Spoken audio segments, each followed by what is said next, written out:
Assalamualaikum warahmatullahi wabarakatuh. Selamat sore, salam sejahtera. Nama saya adalah Gatot Eko Cahyono. Saya mantan kartunis atau karikaturis media koran sore Suara Pembaruan yang sekarang 2 tahun yang lalu sudah tidak terbit lagi. Nah, saya asli Jogja, kelahiran 10 Maret tahun 61. Saya pendidikan formal seninya di Sekolah Menengah Seni Rupa Jogja, jurusan seni lukis. Kemudian saya masuk di Sekolah Tinggi Seni Rupa Indonesia atau ASRI, yang sekarang adalah Fakultas Seni Rupa dan Desain ISI Yogyakarta, jurusan seni grafis. Saya mulai kerja 89, saya pensiun tahun 2016.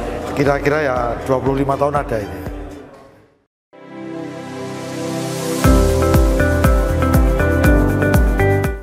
Awalnya begini, jadi waktu saya SMA itu saya sudah belajar mencari uang sendiri, yaitu dengan membuat kartun-kartun lucu di majalah Jakarta, ya kan? Dulu ada majalah Psikologi Anda, ada majalah Stop, ada majalah Intisari dan sebagainya. Juga koran-koran lokal, saya isi semua itu. Nah, begitu dimuat kan senang, dapat honor gitu kan. Kita nggak perlu minta jajan uang dari orang tua gitu ya. Nah, itu berlanjut sampai saya masuk di perguruan tinggi seni di ISI. Saya mulai mematangkan hobi saya untuk membuat kartun ini. Tahun 80 itu saya bersama kawan-kawan dipercaya diajak menjadi ketua kartun ISI, ya, pameran kartun di Bentara Budaya Jogja.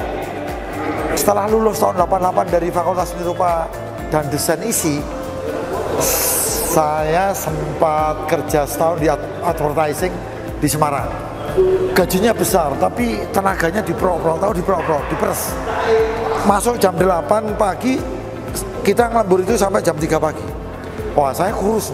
Gaji saat itu tahun 89 itu gaji bisa 600.000 saat itu loh.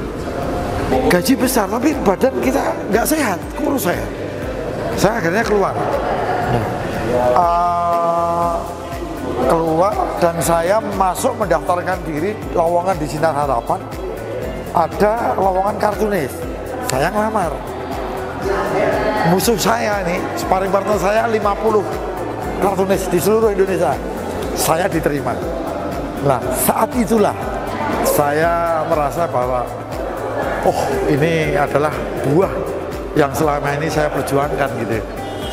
Nah, dari situlah saya ketemu maestro kartunis Pramono, ya, sehingga saya banyak belajar sama dia.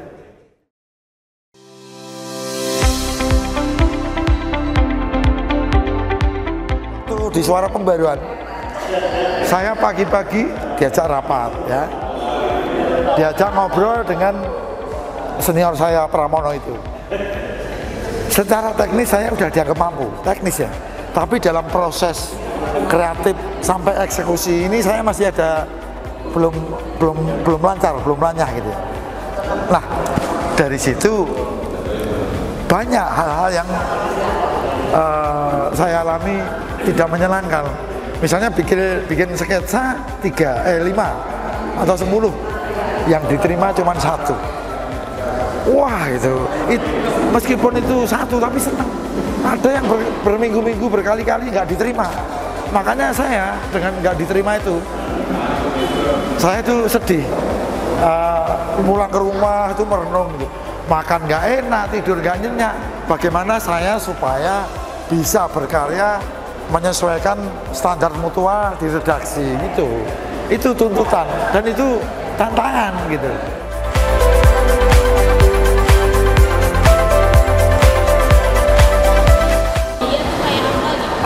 Itu beda-beda. Kompas mungkin stylenya kayak Mas GM gitu ya, GM Sudarta almarhum. Tempo mungkin kayak Mas Prianto gitu, Prianto S. Suara Pembaruan kayak Mas Pramono. Nah, saya mau nggak mau kan menyesuaikan gaya-gaya Mas Pram. Saya dihakimi misalnya, wah ini ngekor seniornya, nggak masalah. Karena saya tetap yakin setiap pribadi punya style goresan yang beda, pasti beda. Ya begini ini apa nih namanya? Ya tetap karikatural gitu, karikatural gitu. Nah, karikatur itu kan salah satunya harus ada kritik, harus ada satir. Kalau enggak nanti cuma jadi poster atau ilustrasi. Nah, kritik tapi ada sisi humornya gitu, sehingga yang dikritik nggak marah.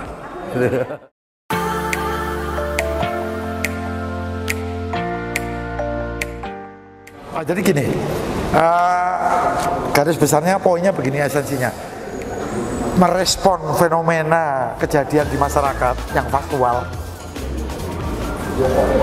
divisualkan dengan gambar. Nah, saya mau ngomong apa nih dengan gambar gitu, pesan apa yang mau disampaikan, itu aja sebetulnya. Iya, kalau saya bikin itu sejam 2 jam jadi saya. Nah, karena saya sudah selahnya udah ketemu ya. Ya meskipun saya masih banyak sinau, masih banyak belajar lah. Saya jangan dibanding-bandingkan dengan Pramono atau Mas GM Sudarto yang sudah bener-bener pendekar, sudah dan hitam gitu ya. Saya ini kan mungkin masih sekuku irengnya lah gitu. Tapi bagaimanapun hasilnya itu pencapaian saya. Saya tidak boleh berkecil hati. Ya inilah saya gitu.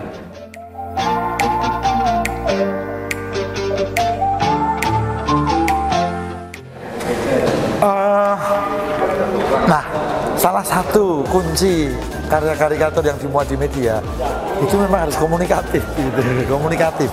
Meskipun di dalam dialog memahami antara pembaca dengan karya itu hasilnya beda-beda ya, no problem ya. Nah, karena masing-masing karya punya, masing-masing orang punya persepsi yang berbeda di dalam melihat atau menilai sebuah karya, ya.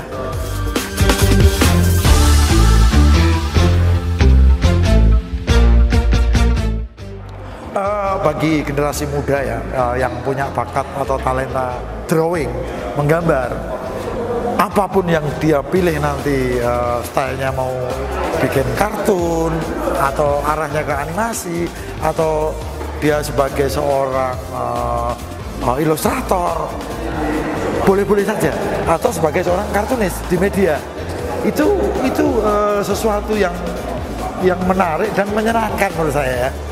Kalaupun apakah nanti bisa untuk menghidupi sebagai profesi, saya bilang bisa, bahkan sebagai seorang guru bisa, sebagai seorang dosen kalau dia nanti bisa lulus S2, S3 bisa.